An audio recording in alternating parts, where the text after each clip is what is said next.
కాల్చిరాని కాలానికి తాడే పామై గరిచిందట. ఇగో ఇట్లనే ఉన్నది ఇప్పుడు అన్నదాతల పరిస్థితి. నోటికాడి కూడు ఎత్తుకపోయినట్టు చేస్తుంది కాలం. ఊరిచ్చి ఉసురుమనిపిస్తున్నది. పోత పోత గడ్డు కాలం ఇగింత గట్టిగా ఉన్నదట. గదేందది ఎల్లినో దెబ్బ దబాయించి పడుతుంది అని అంటుర్రు. అందుకే ఇగో ముందుకు ముందే ఏమేం చేద్దాము ఎట్లెట్లా చేద్దామని ముఖ్యమంత్రితోని కూడి మంత్రులంతా మాట ముచ్చట్లు చేసుకుర్రు. మరిగా ఆ ముచ్చటేందో పురాగా అరుసుకురొద్దాం పారి. నువ్వు అటు గుంజా నేను ఇటు గుంజా అని అంటే బండి ఎట్లా ముంగటికి నడుస్తుంది. అందరు ఒక కాడ ఊకొని మాట్లాడుకుంటేనే వ్యవహారం ఏమన్నా ఎగుర పెడుతుంది. అందుకే ఇగో ముఖ్యమంత్రి రేవంత్ సార్ ఓ దిక్కు మంత్రులంతా ఓ దిక్కు ఎదురు వాదురు ఊకొని మాట ముచ్చట్లు చేసుకున్నారు. అదే కేబినెట్ మీటింగ్ జోరుగా నడిచింది. వానదేవుడు ఎటమటం చేస్తాడు ఎల్లి నేను అంటారు ఏగిస్తుంది అంటారు. మరి ఎట్టెట చేద్దాం ఏం కథ అని పెద్ద మనుషులంతా కూర్చొని మాట్లాడుకున్నారట. అటు రైతన్నలకు ఇటు పబ్లిక్కు తిప్పలు కాకుండా చూసుకోవాలన్నట్టు ఆలోచనలు చేసినరాట. ఇక కన్నెపల్లి పంపులు కలిసి రావని వేరే దిక్కులకేంచి నీళ్ళు ఎత్తిపోతారు కదా సర్కారు వాళ్ళు. అట్లనే ఇంకెక్కడికేంచన్నా ఎత్తిపోసుకునే సవలతు ఉంటే అన్ని తీర్ల నీళ్ళు ఎత్తిపోయాలన్నట్టు చూస్తానరాట. ఇక రెండో పేజు మెట్రో రైలుకు సెంటర్ రోడ్లు బ్రేకులు ఎత్తానరని కూడా కేబినెట్ మీటింగ్ లో బాగా చెప్పే మాట్లాడుకున్నారట మంత్రులు. దాని మీద కూడా గట్టిగా లొల్లి పెట్టాలన్నట్టే చూస్తానరాట. ఇక అన్నిటికంటే పెద్ద ముచ్చట ఏంటిదంటే రాష్ట్రంలో ఉన్న అన్ని పంచాయతీలకు వాళ్ళ పైసలు వాళ్ళు సొంతంగా ఖర్చు పెట్టుకునేటట్టు చట్టంలో మార్పులు చేర్పులు చేయాలని నిర్ణయం చేసిరట సార్లు. ఇదివరకు పంచాయతీలల్లో ఇంత బ్లీచింగ్ పౌడర్ కొనాలన్నా పైసల శాఖ పర్మిషన్లు అవసరం పడేవి. కానీ ఇప్పుడు చట్టంలో మార్పులు చేసి పంచాయతీలే సొంతంగా పైసలు ఖర్చు పెట్టుకునే సవలతి చేస్తారట. మంచిదే కదా. ఇటు పుల్ల తీసాటి ఏనికే కూడా పైసల శాఖ పర్మిషన్లు కావాలంటే ఇక పంచాయతీలు ఎన్నడు బాగుపడాలి. మంచి పని చేసిన సర్కారు వాళ్ళు అనుకుంటారు చాలా మంది. గిట్లా గట్టిగానే నడిచింది తెలంగాణ కేబినెట్ మీటింగు. అన్నిటికి మించి కరువు కాలం మీద చర్చ గట్టిగానే అయ్యిందట. మరి ఇక రైతన్నలను పబ్లిక్ను ఎట్టెట్ట ఒడ్డున పడేస్తారో చూడాలి. అప్పు 6 తెన్నులు ముప్పు 3 తెన్నులు అంటుంటారు చాలా మంది. కానీ అప్పుడప్పుడు అప్పు కూడా మంచిదే అని చెప్పిర్రు మన పెద్ద మనుషులు. ఎందుకంటే అప్పు చేస్తే జిందగీ బాగుపడుతుంది అని అంటే, బతుకు ఓ గాడిన పడుతుంది అని అంటే మరిగా మంచిదే కదా. అందుకే ఇగో సర్కారోళ్ళు కూడా పబ్లిక్కు అప్పులు ఇచ్చి ఆదుకునే ఇగరం చేస్తుర్రు. ఇట్లనే ఇగో ఏపీలో అప్పులు ఇచ్చే జాతర అందరూ గట్టిగా చెప్పుకునేటట్టు నడిచింది. పాన్రి చూసేసొద్దాం. ఏతులకు పోయి అప్పులు చేయొద్దన్నారు కానీ పనికొచ్చే పనికి పైసలు చేయబదులు తీసుకుంటే తప్పు లేదన్నారు. గిట్లనే ఇగో అప్పులు ఇచ్చైనా సరే పబ్లిక్ను ఓ గాడిలో పెట్టాలి అన్నట్టు తిప్పల పడుతున్నారు సర్కారు వాళ్ళు. తెలుగింటి కోడలమ్మ పైసల మంత్రి నిర్మలమ్మ మెట్టినింటికి వత్త వరాలు గట్టిగానే పట్టుకొచ్చింది. మొత్తం 3,200 కోట్లకు ఎక్కువనే రుణాలు పంచిపెట్టిండ్రు. రైతన్నలు మహిళా సంఘాలు యూత్ పొలగాన్లు చిన్న దందాలు చేసుకునేటోళ్ళు టాలెంట్ ఉన్నా సరే పైసలు లేక ముంగడికి పోలేనోళ్ళు ఇట్లా 1,00,000 మందికి ఎక్కువనే అప్పులు ఇచ్చిండ్రు సర్కారు వాళ్ళు. పైసలు లేక ఎవ్వరు ఆగిపోవద్దు ఏదో పని చేసుకొని బతకాలి అనే ఆలోచనతోని అప్పులు ఇచ్చిండ్రాట. ఇవాళ ఒక నర్సరావుపేటలో 3,000 కోట్ల రూపాయలు డిస్ట్రిబ్యూషన్ అయిందంటే సామాన్యమైన విషయం కాదు. బ్యాంకులు తన అప్రోచ్ని మార్చుకున్నారు. జనం కూడా ఇవాళ వాళ్ళ బిజినెస్ చేసి వాళ్ళు బాగుపడాలని కోరుకుంటున్నారు. నర్సరావుపేట దానికి ఒక మంచి ఉదాహరణ. ఇక పైసల మంత్రి ముచ్చట అట్లుంటే సీఎం చంద్రబాబు సార్ ఏమన్నాడో చూడండి. ఈ రోజు పల్నాడు జిల్లాలో 104,000 మందికి 3,312 కోట్ల రూపాయలు కేంద్ర మంత్రి నిర్మలా సీతారామన్ గారి సమక్షంలో ఈ రోజు ఇస్తున్నామంటే చాలా ఆనందం కలుగుతా ఉంది. ఒక్కొక్క కుటుంబానికి 5 మందిని లెక్క పెట్టుకుంటే పల్నాడు జిల్లాలో 5 లక్షల మందికి సహాయం చేసే ఏకైక కార్యక్రమం ఈ రోజు బ్యాంకు రుణాలని మరొకసారి మీ అందరికీ విజ్ఞప్తి చేస్తున్నాను. గిట్ల నర్సరావుపేటల అప్పుల జాతర మా జోరుగా నడిచింది. వేల మంది పబ్లిక్ వచ్చిండ్రు మీటింగ్ కు. రైతన్నలకు క్రెడిట్ కార్డులు డ్వాక్రా సంఘాలలో ఉండే అక్క చెల్లెళ్ళకు అప్పులు చిన్నదో పెద్దదో దాందా పెట్టుకోవాలనుకునేటోళ్లకు ముద్రా లోన్లు ఇండ్లు కొనుక్కోనికే బండ్లు కొనుక్కోనికే చదువుకోనికే ఇట్లా తీరొక్క పనులకు తీరొక్క అప్పులు ఇచ్చి పబ్లిక్ ను అరుచుకుంటారు సర్కారు వాళ్ళు. నయమే అనుకుంటారు చాలా మంది. మరిగా అప్పులు తీసుకున్న వాళ్ళు టైంకు కిస్తీలు కట్టుర్రి, లేకపోతే మిత్తీల మీద మిత్తీలు పెరిగి మళ్ళా రోడ్డున పడే కథనే అవుతుంది.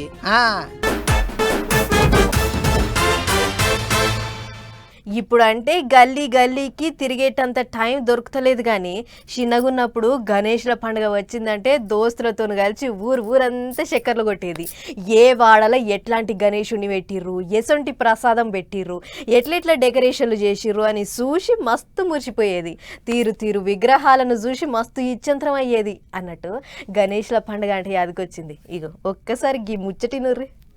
రాజకీయం తాపకో రంగు పూసుకుంటది, తాపకో మలుపు తిరుగుతా ఉంటది. ఇక చూడరి కరీంనగర్లో కారు పార్టీ వాళ్ళకు కాషాయ పార్టీ వాళ్ళకు నడమ మల్లో పంచాయతీ నడిచింది. ఇక ఇది రామ్నగర్ టెలిఫోన్ క్వార్టర్స్కు పోయే తొవ్వ. ఏండ్ల సంది గణేశుల పండుగకు ఇదే తొవ్వ మీద పార్టీలన్నీ పక్కకు పెట్టి అందరు కలిసి ఓ మండపం కట్టి దేవుణ్ణి నిలబెట్టేదట. అయితే ఈ తాప మాత్రం కారు పార్టీ వాళ్ళు పువ్వు పార్టీ వాళ్ళు అలాగలగాయి చెరో మండపం కట్టుకుండ్రు. అది కూడా ఇద్దరు ఒక కాయనే కట్టిండ్రు. నడమ ఓ అపార్ట్మెంట్ వాళ్ళు చూత రోడ్డు మీదనే మండపం వేసిండ్రాట. అట్లా వరుసగా 3 మండపాలు అయినాయి. అయితే దాంట్లో కారు పార్టీ వాళ్ళ మండపం కట్టనీయొద్దని కొంతమంది పోలీసు వాళ్ళకు షికాయతీ చేసిండ్రాట. అందుకే ఎమ్మెల్యే గంగుల సారు బాట మీద నిలబడి తానే దగ్గరుండి మరి మండపం కట్టించిండు. ఇక చూడరు ఏమన్నాడు. వెనుకనున్న బీజేపీ విగ్రహం పెడతారట వినాయకుడిని. బీజేపీ విగ్రహం పెట్టినప్పుడు వేరేటోడు పెట్టద్దట. ఈ కొత్త రూల్ పెట్టుకున్నది. ఇది దీనికి పోలీసులు వంత మీ దియాలే అది ఉండాలంటే. దేవుడు మీ సొత్తా? విఘ్నేశ్వరుడు మా అందరి సొత్తు. పక్కా బరాబర్ కరీంనగర్లో భక్తులందరూ పెట్టుకుంటారు, ఇంటింటికో విగ్రహంలో పెట్టుకుంటారు. అంటే నీ హుకుమేంది? ఏ పోలీసులు ఏం హుకుం ఇది? ఎమ్మెల్యే సాగు ముచ్చట్లు గట్లుంటే ఏండ్ల సంధికి ఇదేతో వాళ్ళ మండపం కట్టి వినాయకుడిని నిలబెడతాను. ఈ ఏడు కావాల్సుకొని ఎదురుంగి ఇంకో మండపం కట్టిండ్రు, కాయంది ఇస్తాను అన్నట్టు కోపానికి వచ్చిండ్రు ఇంకో దిక్కోళ్ళు. ఇట్లా వ్యవహారం ఇంకింత దూరం పోయేటట్టే కనిపించింది కానీ పోలీసు వాళ్ళు అందరిని పిలిచి మాట్లాడినరాట. సరే ఎట్లయితే గట్లాయే, ఎవల మండపం వాళ్ళు కట్టుకోండ్రి, ఎవల విగ్రహం వాళ్ళు పెట్టుకోండ్రి, ఎవల పూజలు వాళ్ళు చేసుకోండ్రి, లోళ్ళైతే పెట్టుకోకుర్రి అన్నట్టు చెప్పిర్రాట. అన్యమగాని పండగకు ముందే గిట్ల లోళ్ళు పెట్టుకుంటే నవరాత్రులు అప్పుడు ఇంకేమవుతుందని బువ్వులు పడతారట ఆ వాడకట్టు పబ్లిక్. అందుకే పోలీసు వాళ్ళు గట్టిగా నదరేయాలని కొంతమంది అడుగుతుంటే దేవుని కాడకి రాజకీయాలు ఏంది, పార్టీలో లొల్లు లేంది అని కోపానికి వస్తుర్రు ఇంకింతమంది. మన కాడ రకరకాల రైలు బండ్లు ఉన్నాయి. అందులో బొగ్గుతో నడిచే బండ్లు, డీజిల్తోని నడిచే బండ్లు, కరెంటుతో నడిచే బండ్లు, గిట్ల తీరు ఇంధనంతో చెక్ బుక్ అనుకుంటా పరుగులు పెడుతుంటాయి. అయితే ఈ నడుమ బొగ్గు దొరకక డీజిల్ యాళ్లకు రాక మస్తు తిప్పలవుతుంది. అందుకే కొత్త ఉపాయం కట్టిన సర్కారోళ్ళు ఇంకో ఇచ్చంత్రమైన రైలు బండిని తెచ్చిర్రట. మరి గా రైలు దేంతో నడుస్తుంది, ఏందా కథ అనేది అరుసుకురద్దాం పర్రి. రైట్, దేశంలో మొట్టమొదటి హైడ్రోజన్ రైలు బండి చాలైంది. ఇక చూడరే ఎట్లుందా, బులుగు రంగున్న ఈ బండి మన బులుగు రంగు మొగులకు గింత కూడా తక్లీఫ్ చేయదు. అందుకే వాతావరణానికి ఏమాత్రం హాని చేయని ఈ బండిని హర్యానా రాష్ట్రం జిందు రైల్వే స్టేషన్లో జెండా ఊపి రైట్ అన్నాడు ప్రధానమంత్రి మోడీ సారు. కొత్త బండిని పూలు దండలేసి ముద్దుగా సింగారెచ్చి గంగెద్దోల తయారు చేసిర్రు. అయినా హైడ్రోజన్ రైలు అంటారు, ఇది దేంతో నడుస్తుందని పరిశాన్ కాకురి. నీటి తుంపలతో నడుస్తుందట. తొలతసారి తెచ్చిన ఈ బండిని జింద్ ఇంకా సోనీపత్ మధ్య నడుపుతారట. ఇక బండి ముచ్చట్లకు వస్తే 10 బోగీలున్న ఈ రైళ్ల 2600 మంది కూర్చొని ప్రయాణం చేయొచ్చు. నడిచేది డీజిల్తోనో బొగ్గుతోనో కాదు కాబట్టి బురబుర సప్పుడు ఏది ఉండదు. లేటెస్ట్ టెక్నాలజీతో తయారు చేసిన ఈ రైళ్ల సీమ చిటుక్కుమన్న సుత వెంటనే చెప్పే ఇకమతులు ఉన్నాయట. అందుకే బండి మస్తు నమ్మదగింది. ఎక్కిన కాంచి దిగిన దాకా భద్రతకు ఎసొంటి డోకా లేదంటారు సర్కారోళ్ళు. అయితే హైడ్రోజన్ రైలు అనేది మనకు కొత్తగా కావచ్చు కానీ బయటి దేశాలలో ఆల్రెడీ తిరుగుతున్నాయి. జర్మనీ వాళ్ళు తయారు చేసిన ఈ బండి ఇప్పటికే ఫ్రాన్స్, ఇటలీ, చైనా, జపాన్ అసలు దేశాలలో తిరుగుతుంది. కాకపోతే వాళ్ళ కాడ 3-4 బోగీలుంటే మన కాడ 10. కాబట్టి దునియాలో ఇంత పెద్ద హైడ్రోజన్ రైలు ఏడ లేదంటారు అధికారులు. అన్నట్లు కల్కా షిమ్లా నడుమగిన మెల్లమెల్లగా చాలు చేయాలని చూస్తారట ఈ హైడ్రోజన్ బండిని. ఏదేమైనా రోజుకి గాలి కాలుష్యం మస్తు పెరుగుతుంది. అసొంటి యాళ్ళ ఇసొంటి బండ్లు చూడు చాలా మంచిగుంది. ముంగట దేశం అంతటా పట్టుకరారి సారు ఇంకా మంచిగుంటది అని అనుకుంటారు ఈ ముచ్చట చూసిన జనాలు.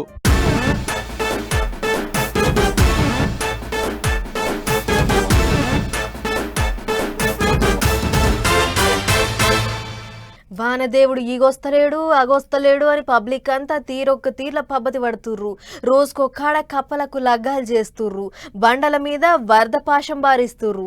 ఆయన సరే ఆయమన్న వాన ఒక్కటంటే ఒక్కడు కూడా కురుస్తలేదు.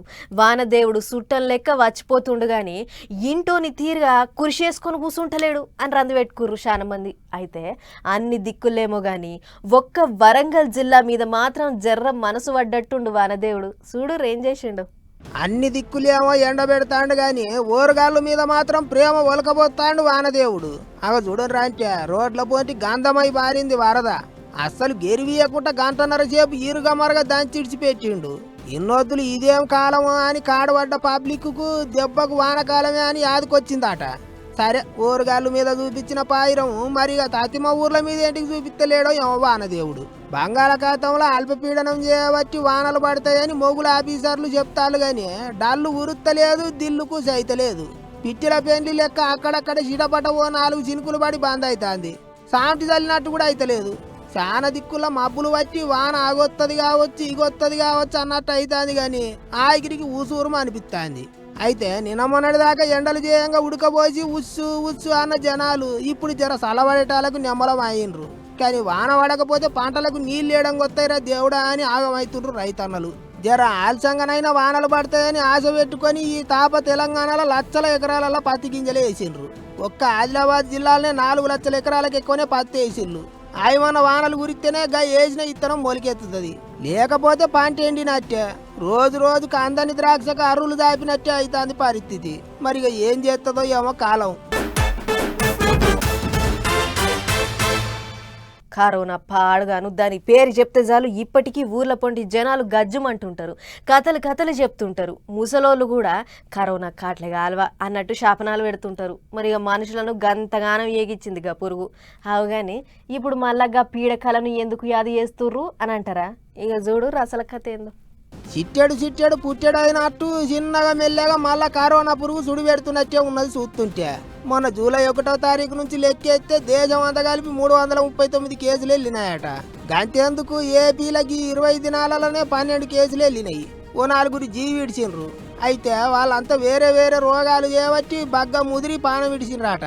ఇక దేశంలో ఎక్కువ కేసులు కేరళం దిక్కే వెళ్తున్నాయి. జూలై 1 నుంచి ఇప్పటిదాకా కేరళ రాష్ట్రంలో 115 కరోనా కేసులు బయటపడ్డాయి.